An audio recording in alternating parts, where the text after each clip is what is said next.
Chapter 14. Sunday afternoon.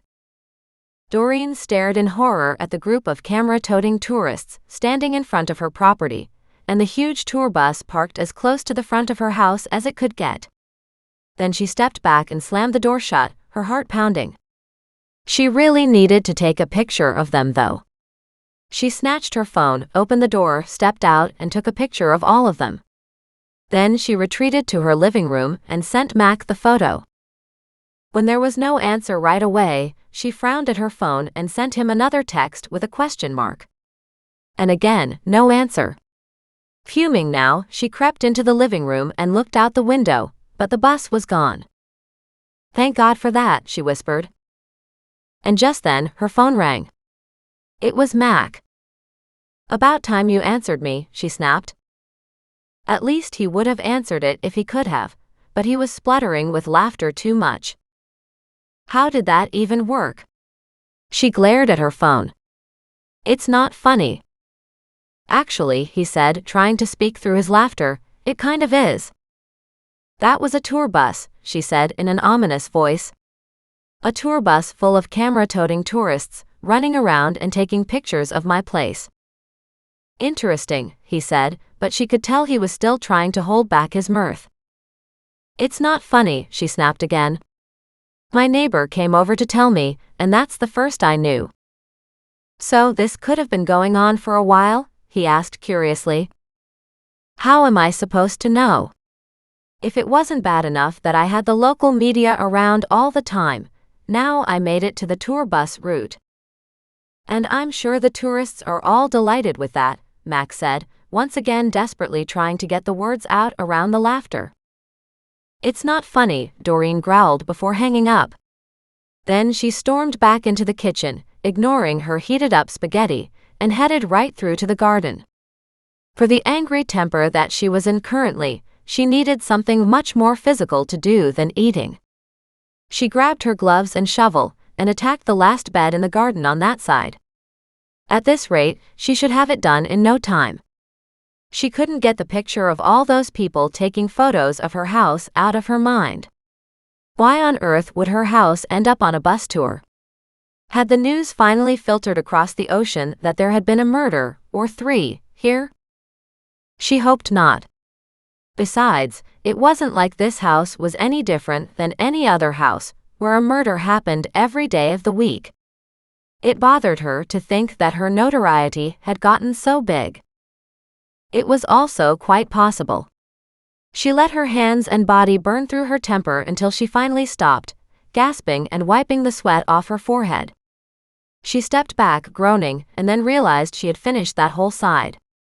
With enough energy still residing within her, she grabbed the edger and cut a nice crisp line all the way along the sides.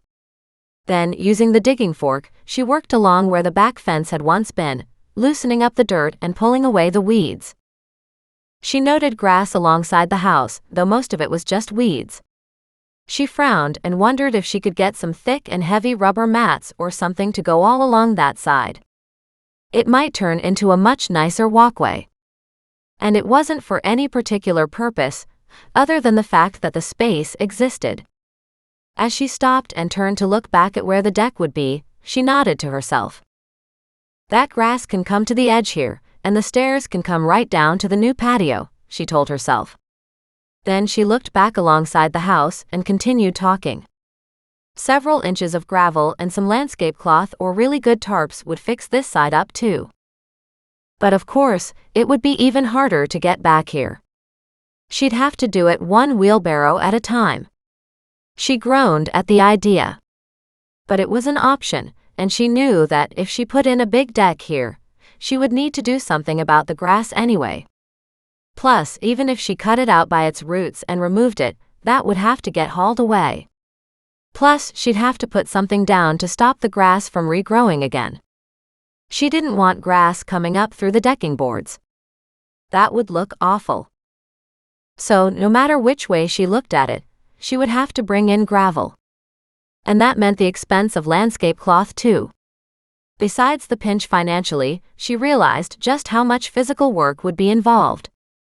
She sighed and stepped back from her heavy rampage-fueled work, then poured herself the last of the lemonade from the fridge. She was now tired and stressed. How did that even happen? Physical work was supposed to get rid of stress. But instead, she sat here, looking at a beautiful garden, the tension coiling through her. With the lemonade in her hand, she walked along the garden she had managed to clean up, and down to the creek bed to check on the heather. And then, tossing aside her flip-flops, she stepped into the creek, noting it was higher again. But no water gushed out of the sump pump hoses. Cooling her feet off helped cool the rest of her off. She bent down, washed her hands, and then splashed some water on her face. Almost immediately, she felt relief from the heat and the sweat. It was too bad the river wasn't clean enough and big enough to swim in, because she really wanted to do that right now. She turned to look back at her garden and the amount of work she'd accomplished. It was looking really good. Her lemonade now gone, she picked up her glass and filled it with river water. Then she gave the heather some. With the heat these days, it would need quite a bit in order to survive the transplant. As she stood here, looking at the backyard, she wondered just how much was doable. It would be a big summer project at this rate. She could move only so many wheelbarrows of gravel at a given time. She walked back to study the nasty section between the house and the fence. There had been gravel in there at one time, but now the weeds peeked through. She could put some stuff on the gravel to stop the weeds from growing. Things like vinegar would help, but it would take gallons. But then again, if she did that before she put down the landscape cloth, then topped it off with the gravel, that would all help. Just the thought exhausted her. And she'd already worn out the animals. They'd crashed on the lawn earlier and slept now. She stepped from the backyard into the front yard, peering first to make sure nobody was there to take pictures of her. A short gate separated the ugly section from the pretty lawn in the front yard. And now, of course, it needed to be mowed, which was something she hadn't ever tried to do. But as she looked at the height of the grass in the front yard, she knew it wasn't something she could ignore any longer. She headed to the little shed where Nan had kept all the gardening tools and found a lawnmower. The good news was it was electric. The bad news was, despite that, it was still large and awkward. She pushed it around the side of the house, through the little gate, plugged in the cord and pushed the button. A horrific noise filled the air, but it sounded like the same horrific noise she'd heard before. She moved cautiously around, and after a couple moments, found it was actually an easy thing to do. She smiled in delight as she moved it back and forth, the handle easily flipping from side to side. The only thing she had to watch out for was that darn electric cord. Life would be a lot easier if she wasn't always in peril of running over it. It took her a bit to get the hang of it, and to keep it always on one side, but it only took 10 minutes to mow that little piece in the front. And with that done, she stood back and admired her grass. It was actually lovely. What she hadn't thought to do, though, was put the grass catcher on the side, and now the little pieces would have to be raked. Still, it was cut, and that was something. She carefully wound the lawnmower cord and took it back to the shed. Then she saw the grass catcher.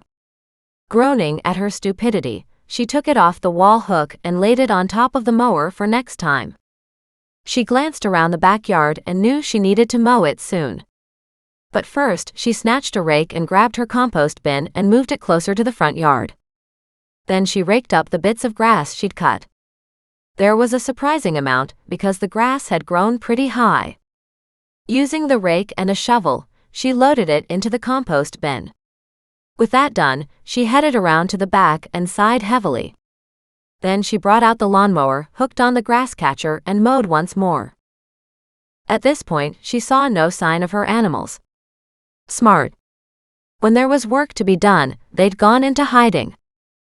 When she was done, though, it looked very nice. Still uneven, but with fresh-cut grass to a certain length. It took a lot of the rough edge off her backyard garden and gave it a really nice and pristine look. Of course, the other side of the garden was still ragged and rough, and she needed to work on that next. She looked back to the side she'd finished and smiled, feeling proud. But then looking at it reminded her to set up watering. There was no irrigation and, from the looks of it, no hoses either. She checked through the shed and found what looked like 2 soaker hoses. She connected them, and they almost made it down one side to the end of the garden. She hooked it up to the house and turned on the water. And then, with a bucket, she went down to the creek, filled it with water, and gently watered the end of the garden where the soaker hose didn't reach. What she needed was a 3rd or 4th hose to wind through the shrubbery, because the garden beds were deep. At the moment, she only had them lying up against the plants. But they should twist around them all. And now that she had done this much, she thought about all the bulbs still in the shed which she could plant. They would spruce up the early spring with color. She walked back and collapsed on the small deck. Every time she came out here now, the deck irritated her. The minute Mac had tantalized her with the idea of building a bigger deck, she couldn't let it go. As she sat here, she thought she heard somebody in Richard's backyard. She called over, "Did you know Manny Pollock?" The voice called back, "No. Not many of us did."